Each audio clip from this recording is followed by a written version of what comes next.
Haryana board के 11वीं कक्षा के छात्रों के कल 8 अगस्त 2024 से सेट 1 के एग्ज़ाम शुरू हो जाएंगे और कल 11वीं कक्षा का पहला पेपर इंग्लिश विषय का है। इसलिए आज मैं आपको इस वीडियो के अंदर सेट 1 का इंग्लिश विषय का पूरा क्वेश्चन पेपर सोल्व करवाऊंगा ताकि आप अपने एग्ज़ाम के अच्छे से तैयारी कर सकें। वीडियो अच्छी लगी तो लाइक करें, चैनल को सब्सक्राइब करके ऑल के बटन के ऊपर क्लिक कर लें ताकि जब नेक्स्ट वीडियो अपलोड हो तो उसका नोटिफिकेशन आपको मिल जाए। अब मैं आपको क्वेश्चन पेपर दिखाता हूँ। जैसा कि आप देख सकते हैं, स्टूडेंट असेसमेंट सेट 1 का क्वेश्चन पेपर है। अगस्त 2024 के एग्ज़ाम के लिए 11वीं कक्षा का है, इंग्लिश विषय का है। 1 घंटे का टाइम मिलेगा आपको क्वेश्चन पेपर को सोल्व करने के लिए और 40 नंबर का आपका क्वेश्चन पेपर आएगा। यहाँ से सेक्शन ए से आपका क्वेश्चन पेपर स्टार्ट होता है। सबसे पहले रीडिंग स्किल के अंदर 10 नंबर के क्वेश्चन आएंगे। इसमें एक अनसीन पैसेज आएगा 5 नंबर का और एक नोट मेकिंग के लिए क्वेश्चन आएगा 5 नंबर का। तो ये अनसीन पैसेज हैं, इसको आपको पढ़ना है, समझना है और उसके बाद नीचे दिए गए क्वेश्चनों के आंसर देने हैं। लेकिन यहाँ पर जो क्वेश्चन है उनके आंसर मैंने लिख दिए हैं और मैं आपको बताऊंगा भी।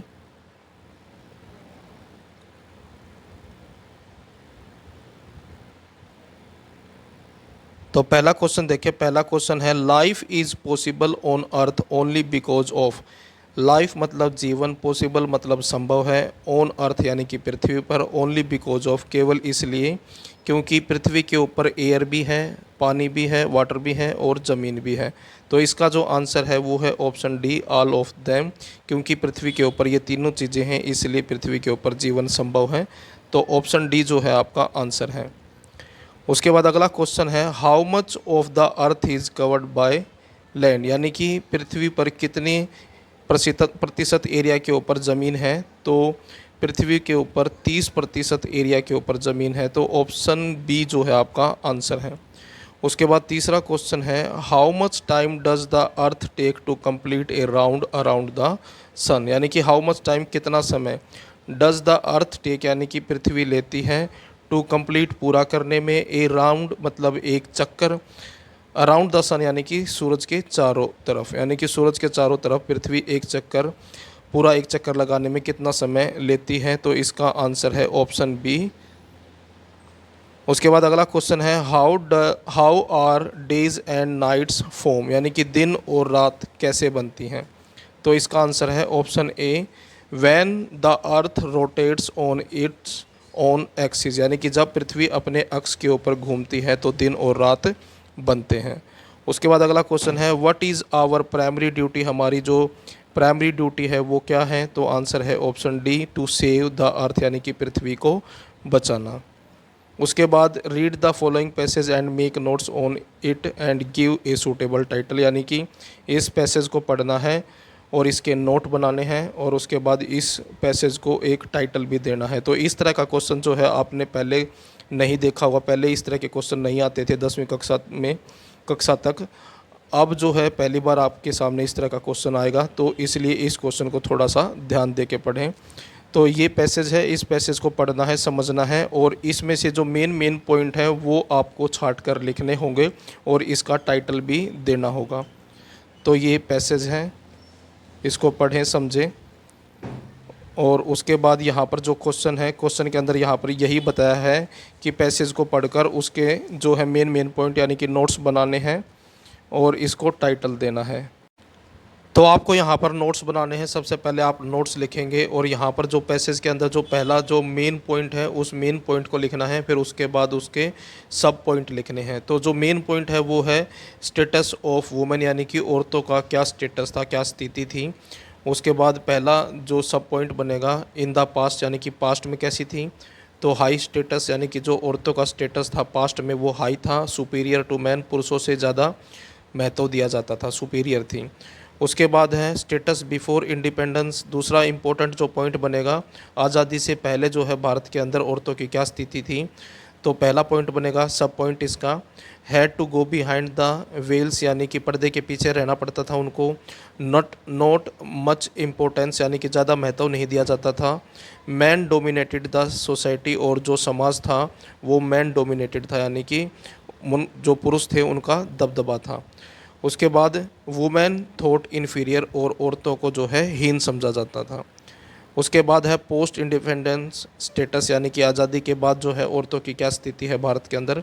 Organisations working for liberation of women, यानी कि जो ऑर्गेनाइजेशन है, जो संस्थाएं हैं, वो काम कर रही हैं औरतों की आज़ादी के लिए। Active part in national life, यानी कि नेशनल लाइफ है, यानी कि नेशनल के अंदर, देश के अंदर एक्टिव तौर पर भाग लेती हैं।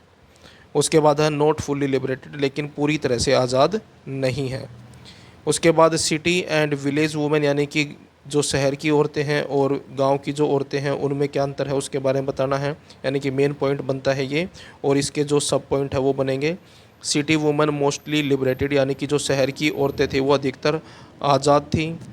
पायलट्स, इंजीनियर्स एंड माउंटेनर्स, यानी कि इन पदों के ऊपर जो है औरतें शहरों के अंदर काम करती हैं। इक्वल टू मैन, यानी कि पुरुषों के समान समझा जाता है, बराबर समझा जाता है। और उसके बाद rural women enjoyed no freedom, यानी कि जो गांव की औरतें हैं उनको किसी भी तरह की आज़ादी नहीं है। मिजरेबल कंडीशन, यानी कि उनकी अवस्था जो है दयनीय है, दयनीय अवस्था में है। बैकवर्ड है, पिछड़ी हुई है। लैक ऑफ एजुकेशन, यानी कि पूरी शिक्षा नहीं मिलती है, यानी कि शिक्षा की कमी है, अनपढ़ हैं। और इकोनॉमिकली इंडिपेंडेंट, यानी डिपेंडेंट है, यानी कि पैसों के तौर पर वो किसी दूसरे के ऊपर आश्रित हैं। और इस जो ये जो पैसेज है, इसका जो टाइटल बनेगा वो बनेगा status of women in society, यानी कि समाज में औरतों का स्थिति।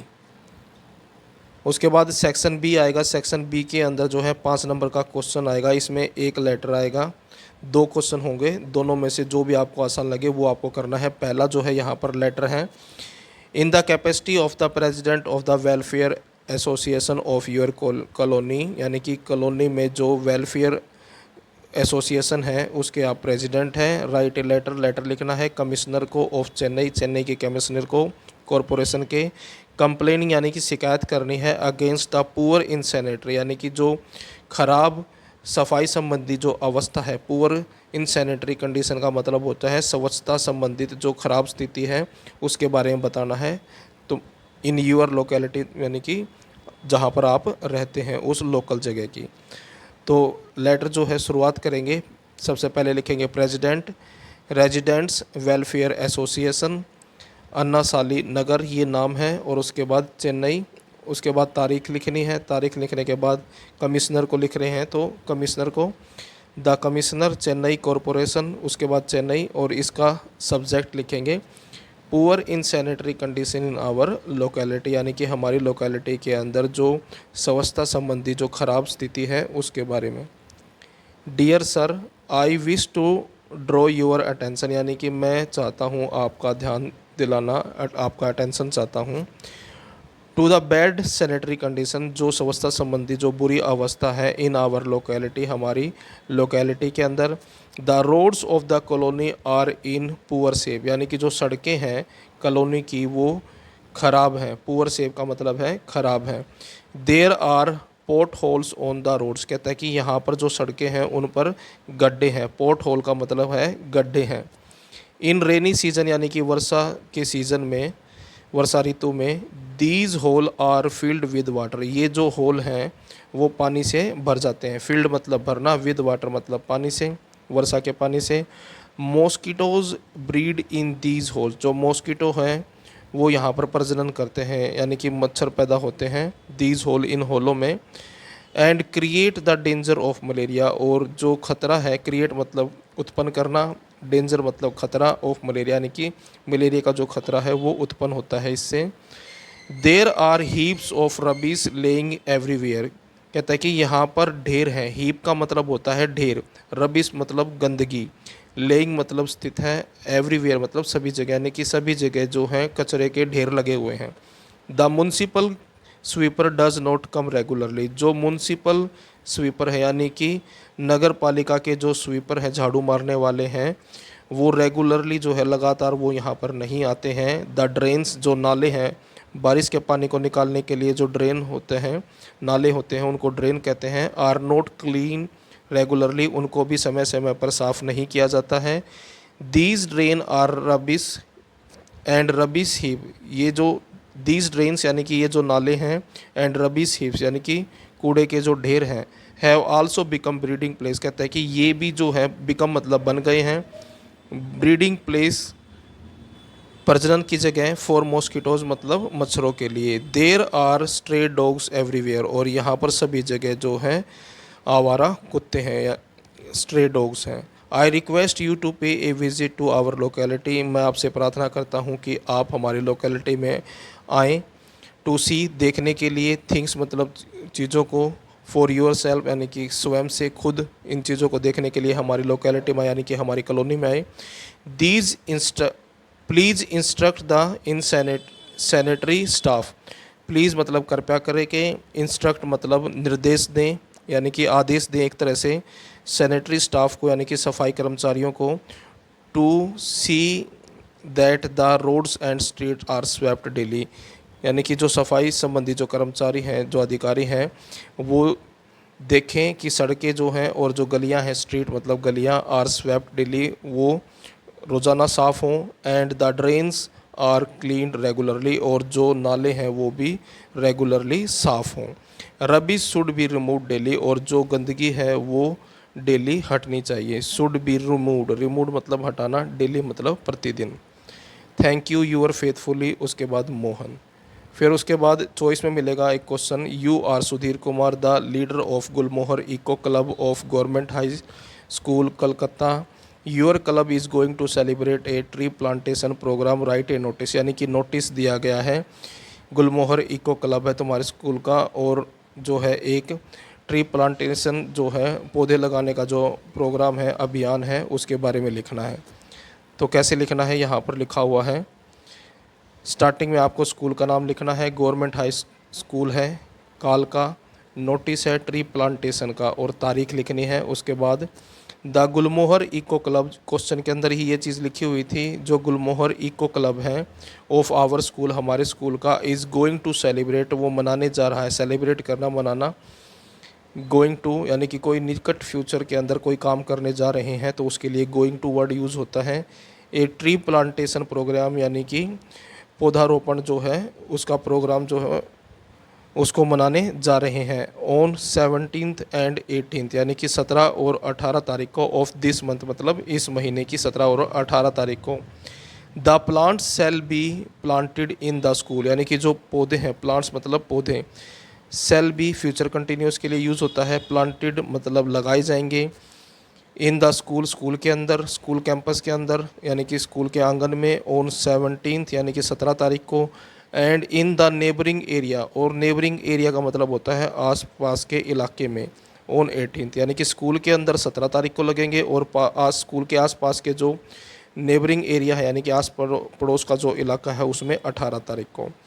इंटरेस्टेड स्टूडेंट्स यानी कि जो भी विद्यार्थी इंटरेस्टेड है, मे गिव देयर नेम वो अपना नाम दे सकता है, बाय टुमारो यानी कि कल तक, यानी कि जो भी छात्र जो है इस प्रोग्राम के अंदर भाग लेना चाहता है वो कल तक अपना नाम दे सकता है।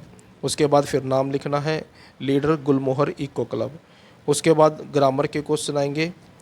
ग्रामर के अंदर पहला क्वेश्चन है, a liar is a person who habitually tells lies, यानी कि एक जो लायर होता है यानी कि झूठा होता है, ये टेंस वाला सेंटेंस है वर्ब के लिए, और ये जो सेंटेंस है ये प्रेजेंट इंडेफिनाइट का है। तो एक लायर जो है is a person who habitually, यानी कि झूठा एक ऐसा व्यक्ति होता है जो आदतन झूठ बोलता है, तो टेल्स आ जाएगा इसमें, टेल्स लाइज। उसके बाद अगला है, Mohan dash live in this town since 1992, तो इसका आंसर बनेगा मोहन हैज़ बीन लिविंग, ये प्रेजेंट परफेक्ट कंटिन्यूस का सेंटेंस है तो इसमें आ जाएगा Mohan has been living in this town since 1992। उसके बाद है don't disturb me I am doing my work, यानी कि मुझे परेशान मत करो मैं अपना काम कर रहा हूँ, तो इसमें आएगा आई एम डूइंग माई होमवर्क। तो ऑप्शन सी जो है आंसर है, और पहले वाले इससे पहले वाले दूसरा क्वेश्चन जो था इसका आंसर था option C has been living. उसके बाद है fill in the blanks with appropriate preposition, तो यहाँ पर है sentence be aware of pickpockets, यानी कि चोरों से सावधान, तो ऑप्शन डी जो है आंसर है। उसके बाद the work must be finished dash the end of the week, तो इसका आंसर बनेगा by, the work must be finished by the end of the week, यानी कि सप्ताह के अंत तक काम खत्म हो जाना चाहिए। उसके बाद है सेक्शन डी, 20 नंबर के क्वेश्चन आएंगे इसमें। रीड, पहला क्वेश्चन है यानी कि पांचवा question, read the following passage stanza and answer the question by choosing correct option. तो यहाँ पर जो है पार्ट से पैसेज आएगा, इसको पढ़ना है और इसके नीचे जो क्वेश्चन है उनके आंसर देने हैं। तो पहला क्वेश्चन है इसके अंदर, name the author and lesson, यानी कि चैप्टर का नाम बताना है और ऑथर का, लेखक का। तो चैप्टर है the portrait of A lady और ऑथर है खुशवंत सिंह। उसके बाद अगला क्वेश्चन है, who was laying dead and stiff, यानी कि कौन मरे हुए लेटा था और जकड़ा हुआ था। स्टिफ का मतलब जकड़े हुए होना। द ऑथर्स ग्रैंड मदर, यानी कि लेखक की जो दादी थी, वाज लेइंग डेड, यानी कि वो मरी हुई थी, एंड स्टिफ और जकड़ी हुई थी, यानी कि मरने के बाद जो शरीर अकड़ जाता है उसको स्टिफ कहते हैं। What did they see as they entered the room, यानी कि उन्होंने क्या देखा जब उन्होंने कमरे में एंट्री ली, यानी कि जब वो कमरे में आए तो उन्होंने क्या देखा। एज दे एंटर्ड, जैसे ही वो कमरे में एंटर्ड हो यानी कि आए, द रूम, दे सा, उन्होंने देखा, दैट की, थाउजेंड्स मतलब हजारों, ऑफ स्पैरोज मतलब चिड़िया, वर सीटिंग बैठी हुई थी, अराउंड द डेड बॉडी, यानी कि डेड बॉडी के चारों तरफ। उसके बाद पोएम से भी एक स्टैंजा आएगा और इसके नीचे भी क्वेश्चन आएंगे। तो इस स्टैंजा को पहचानना है कि कौन सी पोएम से है और उसका जो लेख कवि है उसका भी नाम आपको याद करने होंगे। तो पहला है name the poem and the poet's. तो पहली पोएम है फोटोग्राफ, यानी कि इस एक ही पोएम है और यही आपको तैयार करनी है। तो इसका नाम जो पोएम है पहली वो फोटोग्राफ है और इसका जो लेखक है, पोइटस है, कवित्री है, शेरली टुलसोन। उसके बाद how many years have past since the photograph was taken, यानी कि फ़ोटो लिए हुए कितने साल बीत गए हैं। तो 20 और 30, यानी कि 20 से 30 साल हैव पास, यानी कि गुजर चुके हैं फ़ोटो खींचे हुए, यानी कि लिए हुए। What are the name of the two girls referred to by the mother, जो लड़कियां थी उनके नाम बताने हैं। तो पहला है बेटी और दूसरा है डोली। उसके बाद अगला क्वेश्चन है आंसर इन अबाउट 100 वर्ड्स। तो 5 नंबर वाले ऐसे टाइप जो क्वेश्चन है वो आएंगे। तो पहला क्वेश्चन है इसके अंदर, grandmother is portrayed as kind women, यानी कि दादी माँ को दिखाया गया है एक दयालु औरत के तौर पर। What details in the story, यानी कि कौन सी ऐसी डिटेल्स हैं स्टोरी के अंदर, गिव यू दैट इम्प्रेशन, जिससे तुम्हें ये इम्प्रेशन मिलता है कि वो एक काइंड लेडी है। आंसर देखें, the writers grand mother was a very kind woman, यानी कि जो राइटर की दादी माँ थी वो बहुत ही दयालु औरत थी। उसके बाद she treated her grandson with tender care, यानी कि वो अपने ग्रैंडसन यानी कि पोते को प्यार से उसकी देखभाल करती थी। इन द मॉर्निंग, यानी कि सुबह के समय, सी वोक हिम अप, वो उसको उठाती। She pasted yellow chalk on his wooden slate, यानी कि वुडन स्लेट मतलब पुराने टाइम पर तख्ती यूज़ होती थी, लकड़ी की बनी होती थी, उसके ऊपर जो है येलो चौक का मतलब है यहाँ पर मुल्तानी, यानी कि मुल्तानी उस लकड़ी की स्लेट के ऊपर लगाती थी। Then she accompanied the author to he school, और फिर उसको स्कूल तक छोड़ने जाती। अकम्पनीड मतलब साथ में, ऑथर को स्कूल में छोड़ने जाती। ऑन हर वे बैक, और स्कूल से वापस आते टाइम, टू द होम, यानी कि घर वापस आते टाइम। सी थ्रो, यानी कि वो थ्रो करती थी, फेंकती थी। चपातीज, यानी कि रोटियां देती थी। टू द स्ट्रीट डॉग, यानी कि गली के कुत्तों को। आफ्टर ए फ्यू ईयर्स, यानी कि कुछ सालों के बाद, the writer shifted to the city, या जो राइटर है वो शिफ्ट हो जाता है सिटी में, to the city. There were no dogs, वहाँ पर कोई कुत्ते नहीं थे। इन द स्ट्रीट मतलब गलियों में।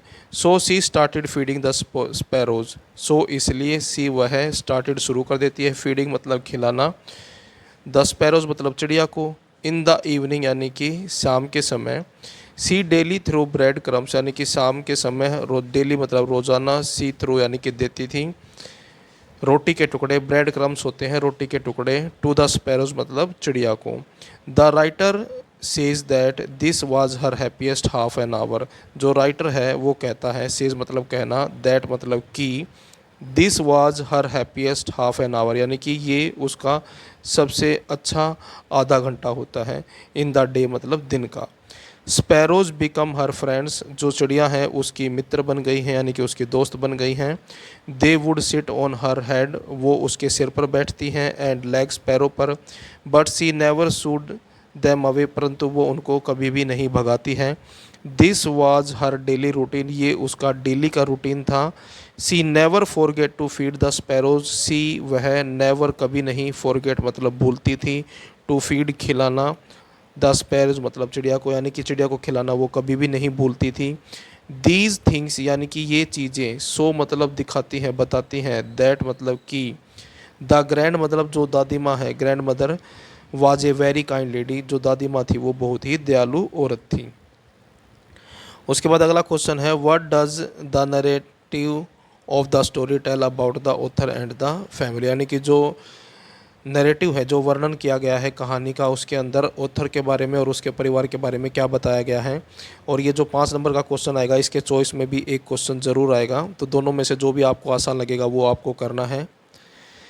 This is an adventure story, यानी कि एक रोमांचक कहानी है। The narrator was a 37 year old businessman, जो नरेटर है यानी कि वर्णनकर्ता, नरेटर होता है वर्णनकर्ता, जो कहानी को नरेट कर रहा है यानी कि सुना रहा है, उसको नरेटर कहते हैं। और वो 37 साल का एक बिजनेसमैन है। He and his wife were adventure loving, he मतलब वह, हीज़ वाइफ मतलब उसकी पत्नी, वर मतलब थे, एडवेंचर लविंग मतलब जिनको रोमांच पसंद हो, यानी कि साहसिक कार्य करना उनको पसंद था, जिसमें खतरा हो, उन उस कार्य को कहते हैं एडवेंचर।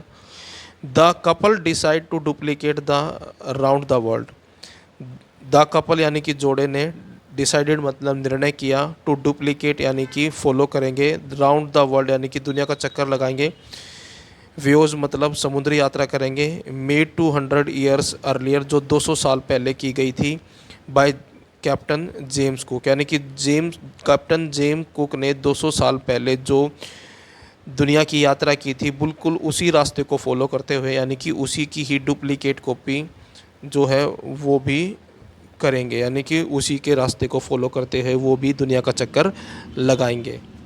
दे स्पेंट, दे मतलब वे, स्पेंट मतलब बिताए, 16 ईयर्स गेनिंग एक्सपीरियंस, यानी कि 16 साल उन्होंने अनुभव प्राप्त करने में लगाए। गेनिंग मतलब प्राप्त करना, एक्सपीरियंस मतलब अनुभव, ऑफ सी जर्नी यानी कि समुद्र यात्रा की, यानी कि समुद्र यात्रा करने की 16 साल तक उन्होंने अनुभव लिया। इन द ओशन समुद्र में। Then one day the whole family set out on the long and difficult journey, और फिर एक दिन पूरा होल फैमिली मतलब पूरा परिवार, सेट आउट मतलब चला गया, ऑन द लॉन्ग यानी कि एक लंबी और मुश्किल यात्रा पर, जर्नी होती है यात्रा। अपार्ट फ्रॉम द राइटर यानी कि राइटर के अलावा, एंड हीज़ पत्नी और उसकी पत्नी के अलावा जिसका नाम है मैरी, देयर 2 चिल्ड्रन उनके 2 बच्चे, 6 ईयर ओल्ड सन जोनाथन यानी कि 6 साल का एक बेटा जिसका नाम है जोनाथन, 7 ईयर ओल्ड डॉटर 7 साल की एक बेटी जिसका नाम है Suzanne. Also also took part यानी कि हिस्सा लिया, टुक पार्ट होता है हिस्सा लेना, इन द जर्नी मतलब इस यात्रा में, यानी कि उन्होंने, उन दोनों ने भी इस यात्रा में हिस्सा लिया। दे नेम्ड देयर शिप, उन्होंने नाम रखा अपनी शिप का, वेव वाकर लहरों पर चलने वाली, wave walker. It is a 23 metre और 30 टन ब्यूटीफुल वुडन शिप, यानी कि 23 मीटर लंबी और 30 टन की भारी जो है सुंदर सी लकड़ी की शिप थी। They had spent months fitting it with necessary things, यानी कि उन्होंने कई महीने बिताए इसको ज़रूरी आवश्यक जो चीज़ें थे उससे भरने में, एंड टेस्टिंग इट और उसको चेक करने में, टेस्ट करने में, out in the rough weather यानी कि ख़राब मौसम में। They had planned a journey, उन्होंने प्लानिंग की, एक जर्नी की, 1,05,000 किलोमीटर जिसकी दूरी थी, टोटल लेंथ थी। The first leg of this journey pass pleasantly, यानी कि जो पहला भाग था इस यात्रा का वो खुशी से बीत गया। आफ्टर दैट उसके बाद दे हेडेड यानी कि उसके बाद वो आगे बढ़े ईस्ट की तरफ। दे टुक 2 पर्सन, उन्होंने लिए 2 व्यक्तियों को, एज हेल्पर मददगार के तौर पर, हेल्पर के तौर पर उन्होंने 2 व्यक्ति रखे। दे वर वे थे लैरी विजिल, पहले का नाम था Larry Vigil, and an American, an आएगा यहाँ पर, एन अमेरिकन एक अमेरिकन था जो, and Herb Sigler a Swiss, और एक हर्ब सिगलर था जो स्विस था। उसके बाद अगला क्वेश्चन देखिए, question number 7, write in about 30 words mention the way in which sparrow express their sorrow when the author's grandmother died. तो मेंशन करना है, बताना है, द वे मतलब तरीका, इन विच जिस प्रकार, द स्पैरो जो है चिड़िया, एक्सप्रेस मतलब वर्णन करती हैं, बताती हैं, देयर सोरो यानी कि अपना दुख, when the author's grand mother died जब ऑथर की दादी माँ गुजर जाती है, यानी कि ऑथर की दादी माँ के गुजरने पर जो चिड़िया थी वो अपना दुख कैसे व्यक्त करती हैं। आंसर देखें, ए नंबर ऑफ स्पैरोज यानी कि बहुत सारी चिड़िया, के मतलब आई, and sat around the grand mother dead, body मतलब बैठ गई, अराउंड मतलब चारों तरफ, ग्रैंड मदर्स डेड बॉडी मतलब दादी माँ की डेड बॉडी के चारों तरफ बहुत सारी चिड़ियाएँ बैठ गई। The author's mother threw bread crumb to them, यानी कि जो ऑथर था उसकी माँ ने, थ्रू मतलब दिए, ब्रेड क्रम्स यानी कि रोटी के टुकड़े, टू दैम मतलब उनको, बट परंतु, they did not touch them परंतु उन्होंने उसको टच, उन रोटी के टुकड़ों को टच नहीं किया। When the grandmother's dead body was carried away, when मतलब जब, द ग्रैंड मदर मतलब दादी माँ की, डेड बॉडी मतलब शव को, वाज कैरिड अवे जब ले जाया गया, दे साइलेंटली फ्लू अवे तो वो चुपचाप उड़ गई। दिस सो यानी कि ये दिखाता है, दैट की द स्पैरोज जो चिड़िया हैं, आल्सो मोरेंड यानी कि वो भी दुखी थी, हर डेथ मतलब उसकी मृत्यु पर। उसके बाद अगला क्वेश्चन है question number 8, answer in about 30 words, what does the word cardboard denote in the poem, यानी कि जो वर्ड है कार्डबोर्ड वो पोएम के अंदर किस लिए यूज़ किया गया है, why has this word been used. Answer देखिए, this word denote a photograph, यानी कि ये फोटोग्राफ के लिए यूज़ किया गया है। This word has been use to show the sense of past, यानी कि ये जो वर्ड है इसका प्रयोग किया गया है दिखाने के लिए, सेंस ऑफ पास्ट यानी कि बीते हुए समय के को बताने के लिए। जनरली यानी कि सामान्य तौर पर, वी पेस्ट पास्ट फोटोग्राफ, यानी कि हम अपने पास्ट की जो फोटोग्राफ हैं उनको पेस्ट करते हैं यानी कि चिपकाते हैं ऑन कार्डबोर्ड यानी कि कार्डबोर्ड पर, फॉर रिकॉर्ड यानी कि रिकॉर्ड करने के लिए, यादगार के तौर पर, और डिस्प्लेइंग देम या फिर उनको दिखाने के लिए, इन द हाउस मतलब घर पे, यानी कि या तो याद के तौर पर लगाते हैं या फिर उसको डिस्प्ले करते हैं यानी कि दिखाने के लिए लगाते हैं। और चॉइस में भी क्वेश्चन आएगा, the poets mother laughed at the snapshot, यानी कि जो पोइट्स की दादी जो मदर है, माँ है, वो हंसती है स्नैपशॉट के ऊपर। What did this laugh indicate, और ये जो हंसी है वो किस ओर इशारा करती है, किस चीज़ की ओर। आंसर देखें, van C looked at the photograph, यानी कि जब वो देखती है फोटोग्राफ की तरफ, आफ्टर मैनी ईयर्स बहुत सालों के बाद, सी लाफ्ड तो वो हंसती है।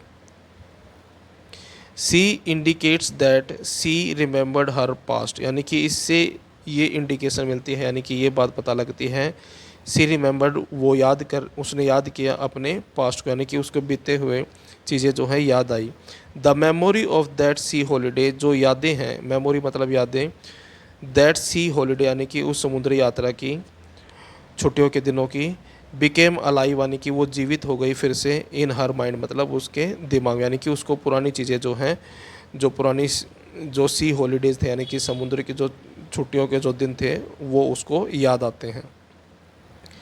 उसके बाद क्वेश्चन नंबर 9 है, describe how the narrator and his cousin enjoyed horse riding, यानी कि डिस्क्राइब करना है, वर्णन करना है, हाउ मतलब कैसे, जो नरेटर था यानी कि वर्णन करता, एंड हीज कज़न यानी कि उसका चचेरा भाई, कज़न होता है चचेरा भाई, इन्जॉयड मतलब उन्होंने आनंद लिया, हॉर्स राइडिंग का मतलब घुड़सवारी का। आंसर देखें, Murad was the cousin of narrator, यानी कि जो मुराद था वो कज़न था नरेटर का, यानी कि चचेरा भाई था नरेटर का। वन डे एक दिन, ही केम टू हीज हाउस, ही केम मतलब वो आया, वन डे मतलब एक दिन, ही केम मतलब वो आया, टू हीज हाउस उसके घर, एट 4 इन द मॉर्निंग यानी कि सुबह 4 बजे। He was sitting on a beautiful white horse, he वह, वाज मतलब था, सिटिंग मतलब बैठा हुआ था, on a beautiful white horse यानी कि एक खूबसूरत सफ़ेद घोड़े पर। द नरेटर फाउंड दैट, यानी कि नरेटर ने पाया कि हीज कज़न, उसका जो चचेरा भाई है, हैड स्टोलन दैट हॉर्स, यानी कि उसने उस घोड़े को चुराया था। ही आस्क द नरेटर, वो कहता है नरेटर को, टू कम, आने के लिए, विद हिम, उसके साथ, if he wanted to ride, अगर वो सवारी करना चाहता था। The narrator and his cousin, जो नरेटर है और उसका जो चचेरा भाई है, इंजॉयड हॉर्स राइडिंग, उन्होंने हॉर्स राइडिंग का आनंद लिया, यानी कि घुड़सवारी की। हीज कज़न, उसका जो चचेरा भाई है, बिगन टू सिंग, उसने गाना गाना शुरू कर दिया। आफ्टर सम टाइम, कुछ समय के बाद, द नरेटर रोड अलोन, यानी कि नरेटर ने जो है अकेले घुड़सवारी की। राइड की सेकंड फॉर्म है रोड, यानी कि उसने अकेले घुड़सवारी की। But he was not experience rider, लेकिन वो एक अनुभवी राइडर नहीं था, यानी कि उसको घोड़ा चलाना, घोड़े की सवारी करना नहीं आता था। The horse leaped over vines, यानी कि जो घोड़ा है वो अंगूर की बेलों के ऊपर से छलांग लगाता है। थ्रो ऑफ नरेटर, नरेटर को गिरा देता है। एंड रन अवे, और भाग जाता है। मुराद वाज नॉट वरीड, मुराद जो है वो चिंतित नहीं था। अबाउट नरेटर, यानी कि नरेटर के बारे में, वर्णनकर्ता के बारे में उसको चिंता नहीं थी। ही ही सैड दैट, यानी कि उसने कहा, they had to find out the horse, यानी कि उनको घोड़ा ढूंढना होगा। एंड हाइड इट, और उसको छुपाना होगा। इन द बैरन, यानी कि खलियान में। ऑफ ए डेजर्टेड वाइन, यानी कि डेजर्टेड का मतलब होता है सुनसान, वाइन यार्ड, यानी कि खलिहान में। This continued for a number of days, और ये लगातार कुछ दिनों तक होता रहा। वन डे हावेवर, एक दिन, यद्यपि, the owner of the horse, यानी कि घोड़े का जो मालिक था, रिकग्नाइज्ड हिज हॉर्स, उसने अपने घोड़े को पहचान लिया। द नेक्स्ट मॉर्निंग, अगले ही सुबह, the narrator and his cousin, जो नरेटर था और उसका जो कज़न था, पुट द हॉर्स बैक, यानी कि घोड़े को उन्होंने वापस रख दिया। इनटू द बैरन, यानी कि खलियान में। ऑफ इट्स ओनर, उसके मालिक के। उसके बाद चॉइस में भी क्वेश्चन आएगा। तो why did the narrator of the story want to forget the address, यानी कि क्यों जो नरेटर है कहानी का, वो चाहता था एड्रेस को भूलना। आंसर देखें। The narrator of the story is a young girl, यानी कि इस कहानी की जो वर्णन करता है वो एक यंग लड़की है। Her family had to leave their native place in Holland because of the war. Her family, यानी कि उसका परिवार, हैड टू लीव, यानी कि उनको छोड़कर जाना पड़ा। देयर नेटिव प्लेस, यानी कि उनकी जो जन्म स्थली थी, जहाँ पर वो रहते थे, in Holland, because of the war, यानी कि हॉलैंड में और युद्ध की वजह से, यानी कि उनको अपनी जगह हॉलैंड जो है उनको छोड़कर जाना पड़ा। बिफोर लिविंग, यानी कि जाने से पहले, a woman had taken away most of her mother possession, यानी कि एक औरत जो है, जाने से पहले एक औरत टेकन अवे मतलब ले जाती है, most of her mother possession, यानी कि उसकी मम्मी की मदर की जितनी भी चीज़ें थी उनको। She had told her that those things would be safe with her. She had told her, यानी कि वो उसको कहती है, दैट कि दोज थिंग, यानी कि वो चीज़ें, वुड बी सेफ, यानी कि सुरक्षित रहेंगी, विद हर मतलब उसके पास। आफ्टर द वार, यानी कि युद्ध के बाद, लड़ाई के बाद, the narrator goes back to Holland, यानी कि नरेटर जो है वापस हॉलैंड जाती है। She wants to see her belonging of her mother, यानी कि सी वांट्स, वो चाहती थी, टू सी मतलब देखना, बिलोंगिंग ऑफ हर मदर, यानी कि अपनी मम्मी की जो चीज़ें थी उनको। टू रिफ्रेश हर मेमोरीज, अपनी यादों को ताज़ा करने के लिए। Her mother has given her address of that woman, यानी कि उसकी माँ जो है देती है हर उसे, द एड्रेस मतलब पता, ऑफ दैट वुमन मतलब उस औरत का। It is number 46 Marconi street, यानी कि घर का नंबर है 46 और मार्कोनी स्ट्रीट है। द नरेटर गोज़ देयर, यानी कि नरेटर जो है वहाँ जाती है। The first time she visit the house, जब वो पहली बार उस घर में जाती है। The woman says that she is busy, यानी कि जो औरत है वो कहती है कि सी इज़ बिजी, वो व्यस्त हैं। And ask her to come later, और उसको कहती है बाद में आने के लिए। The narrator goes again the next day, जो नरेटर है जाती हैं, गोज मतलब जाना, अगेन मतलब दोबारा, द नेक्स्ट डे मतलब अगले दिन। दिस टाइम इस बार, द वुमेंस डॉटर टेक्स हर इन, यानी कि जो वुमन की जो बेटी थी वो उसको घर के अंदर ले जाती है। The narrator finds A number of belonging of her mother, यानी कि जो नरेटर है वो पाती है, फाइंड मतलब पाना, ए नंबर ऑफ बिलोंग यानी कि बहुत सारी चीज़ें, ऑफ हर मदर अपनी मम्मी की, her old and painful memories come back यानी कि उसकी जो पुरानी और पेनफुल मतलब दुखदाई जो उसकी यादें थी, कम बैक यानी कि उसको फिर से याद आने लगती हैं। She comes out without seeing all the things, वो बाहर आ जाती है बिना सारी चीज़ों को देखें। सी थिंक्स दैट, वो सोचती है कि ओल्ड थिंग्स जो पुरानी चीज़ें हैं, हैव लॉस्ट देयर वैल्यू, उन्होंने अपनी कीमत खो दी हैं। फॉर हर, उसके लिए यानी कि पुरानी चीज़ों की उसके लिए कोई वैल्यू नहीं है। She wants to break all connection with her past यानी कि वो चाहती थी, सी वांट्स मतलब वो चाहती थी, टू ब्रेक तोड़ना, ऑल कनेक्शन यानी कि अपने सारे संबंध, विद हर पास्ट अपने बीते हुए समय से। So she wants to forget that address, इसलिए वो उस एड्रेस को भूलना चाहती थी। उसके बाद क्वेश्चन नंबर 10 है, what did the narrator and his cousin do with the horse after their meeting with its owner, यानी कि नरेटर ने और उसके कजन ने, चचेरे भाई ने क्या किया घोड़े के साथ जब उनकी मुलाकात घोड़े के मालिक से हुई। आंसर देखें, the owner of the horse did not suspect the narrator, जो ओनर है यानी कि मालिक है घोड़े का, ऑफ द हॉर्स मतलब घोड़े का, डिड नॉट सस्पेक्ट वो संदेह नहीं करता यानी कि शक नहीं करता है, द नरेटर यानी कि वर्णनकर्ता पर, एंड हीज कज़न और उसके चचेरे भाई पर, स्टीलिंग मतलब चोरी के लिए, हीज हॉर्स उसके घोड़े को। But the boys become alert, लेकिन जो लड़के हैं वो चौकन्ना हो जाते हैं यानी कि एक तरह से डर जाते हैं। द नेक्स्ट डे, अगले दिन, they took the horse to John Barrow's vineyard यानी कि दे टुक मतलब ले जाना, दे मतलब वे, टुक मतलब ले जाते हैं, द हॉर्स मतलब घोड़े को, to John Barrow vineyard, John Barrow के वाइनयार्ड में यानी कि खलिहान में, अंगूरों के बाग में, and put it in the barn, और वहाँ उसको जो है रख देते हैं खलिहान के अंदर। बैरन का मतलब होता है खलिहान और वाइन यार्ड होता है जहाँ पर अंगूर लगाई जाती हैं शराब बनाने के लिए। तो ये था 11वीं कक्षा का सेट 1 का इंग्लिश का क्वेश्चन पेपर का पूरा सॉल्यूशन। वीडियो अच्छी लगे तो लाइक करें, चैनल को सब्सक्राइब करके ऑल के बटन के ऊपर क्लिक कर ले ताकि जब नेक्स्ट वीडियो अपलोड हो तो उसका नोटिफिकेशन आपको मिल जाए।